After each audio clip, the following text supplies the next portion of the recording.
उबाठाला एकही जागा मिळालेली नाही.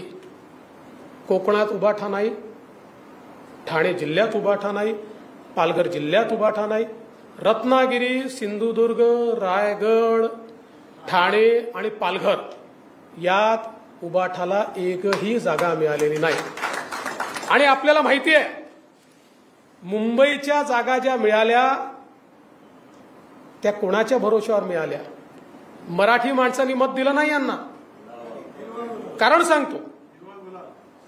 सांगतो मराठी माणसांनी वोट दिलं असतं तर दक्षिण मुंबईमध्ये, वरळीमध्ये, जिथे आदित्य ठाकरेंची कॉन्स्टिट्युएन्सी आहे, फक्त 6,000 मतांचा लीड आहे.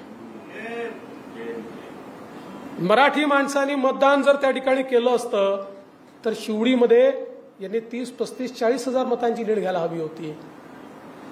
जर मराठी माणसांनी मतदान त्यांना केलं असतं तर ईशान्य मुंबईमध्ये विक्रोळी आणि भांडूप पिऊन 60,000 मतांचा लीड त्यांनी घ्यायला पाहिजे होता. नाही घेऊ शकले. 7 आणि 8,000वर त्या ठिकाणी थांबले. याचा अर्थ मराठी माणूस त्यांच्यासोबत गेला नाही. पॉलिटिकल अर्थमॅटिकमध्ये त्यांनी केवळ एका विशिष्ट समाजाच्या मतांवर, काही जागांवर एखाद्या विधानसभेमध्ये इतकी प्रचंड आघाडी घेतली की त्याच्या आधारावर त्यांना निवडून येता आलं. आणि मगाशी नितेश म्हणाले खरं आहे, त्यांनी त्याची कबुली पण दिली. कारण खासदार बंडू जाधव म्हणाले की मला मराठा समाज, दलित समाजापेक्षा देखील मी निवडून आलो तो मुस्लिम समाजामुळे निवडून आलो. हे त्यांचं वक्तव्य आपण सगळ्यांनी ऐकलंय. त्यामुळे एकूणच जर आपण बघितलं तर मुंबई MMR रिजन किंवा कोकणामध्ये या ठिकाणी उबाठाला लोकांनी हद्दपारच केलाय, हे देखील आपण लक्षात घेतलं पाहिजे. आता आपण बघा, ज्या जागा आपण हारलोय त्या ठिकाणी जी मुंबई मध्य उत्तर जागा होती 1% कमी मतांनी हारलो. ईशान्य मुंबई 3% कमी मतांनी हारलो. अमरावती सारख्या जागा 3% कमी मतांनी हारलो. भिवंडी, आता या सगळ्या जागांचं किंवा आपण जर धुळ्याची जागा बघितली, या सगळ्या जागांचं, म्हणजे मी उदाहरणादाखल सांगतोय, या सगळ्या जागांचं विश्लेषण केल्यानंतर हे जे 1%, 1.5%, 2% आपण हारलोय, हे कुठून हारलोय? आपला मतदार गेला नाही, ऍडिशनल मतदार आपल्याकडे आलेला आहे, पण हे कुठून हारलो हे आता आपल्या सगळ्यांच्या निश्चितपणे या ठिकाणी लक्षात आलं असेल. त्यामुळे आपल्याला खूप जास्त सांगण्याची आवश्यकता आहे असं मला वाटत नाही. आपण बघितलं धुळ्यासारखी जागा, धुळ्यासारख्या जागेवर मालेगाव मध्यमध्ये 1,94,000चा लीड मिळाला. 1,98,000 मतदान झालं, त्यातले 4,000 मतं आपल्याला आणि 1,94,000 त्यांना. इतर 5 मतदारसंघातनं आपण 1,90,000चं लीड घेतलं आणि 3-4,000 मतांनी ही सीट या ठिकाणी हारलो. 5ही मतदारसंघामध्ये धुळ्याच्या आपल्याला त्या ठिकाणी खरं म्हणजे लीड जो आहे तो लीड मिळालेला आहे. आणि म्हणून मी पॉलिटिकल अर्थमॅटिक जे सांगितलं, 11 जागा भाजपच्या अशात 11 जागा की ज्या 5% कमी मतांनी आपण हारलो, ज्याच्यामध्ये धुळे आहे, नगर आहे, अमरावती आहे, भंडारा गोंदिया आहे, नांदेड आहे, लातूर आहे, भिवंडी आहे, मुंबई नॉर्थ ईस्ट आहे, मुंबई नॉर्थ सेंट्रल आहे, नगर आहे, बीड आहे. 1%, 2%, 3% अशा हरलेल्या 11 जागा आहेत की ज्यामध्ये आपण या ठिकाणी हरलेलो आहोत. हे सगळं होत असताना एक गोष्ट अजून महत्वाची लक्षात घेतली पाहिजे. ज्या पॉलिटिकल अर्थमॅटिकचा मी उल्लेख या ठिकाणी केला की जर त्यांना 31 जागा मिळाल्या तर ते विधानसभेत रिफ्लेक्ट व्हायला पाहिजे होतं. विधानसभेमध्ये महायुतीला 130 जागांवर आघाडी आहे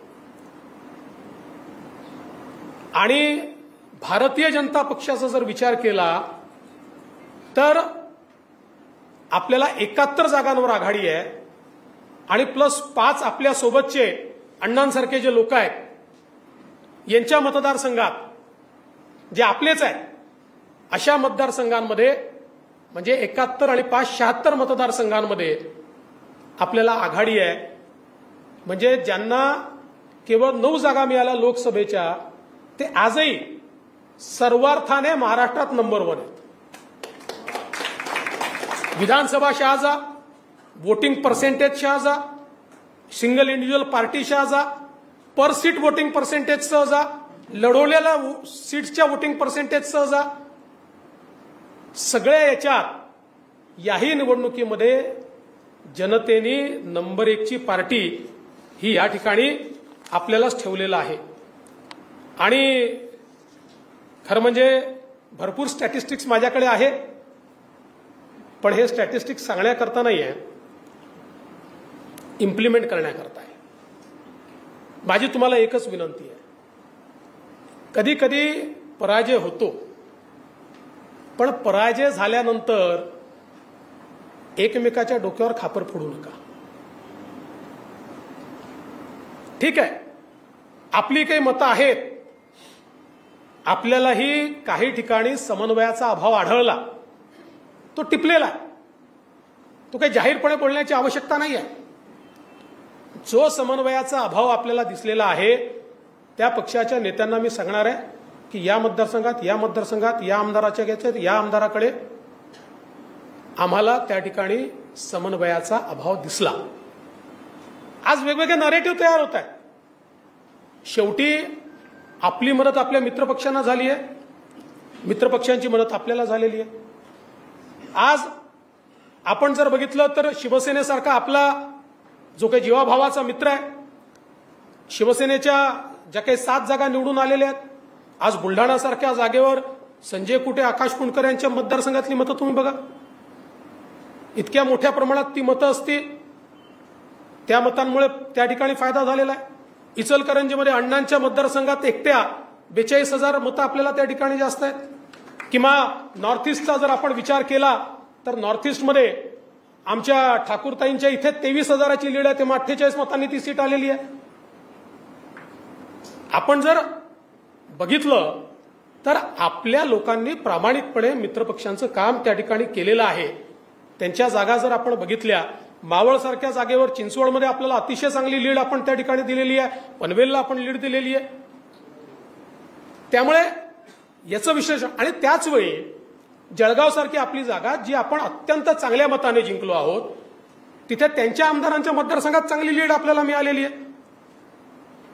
आज आपण जर बघितलं तर मीरा भाईंदर सारखं शहर आहे, त्या ठिकाणी अर्धा शिवसेनेचा आमदार आहे, एक आमदार आपल्यासोबतचा आहे, जवळपास 1 लाख मतांची लीड त्या ठिकाणी आहे. त्यामुळे मला असं वाटतं की नरेटिव्ह तयार करण्याचं काम आपण तर करत नाही, इतरांनी करू नये. मी काल मुख्यमंत्र्यांना देखील सांगितलेलं आहे, माननीय मुख्यमंत्री महोदयांनी सांगितलं की अनेक वेळा आपले जे प्रवक्ते बोलतात, तुमचे आमचे, मी नितेश राणेंनाही बोललो आहे की बरेच वेळा प्रवक्ते जे बोलतात ते जरा समजून उमजून बोललं पाहिजे.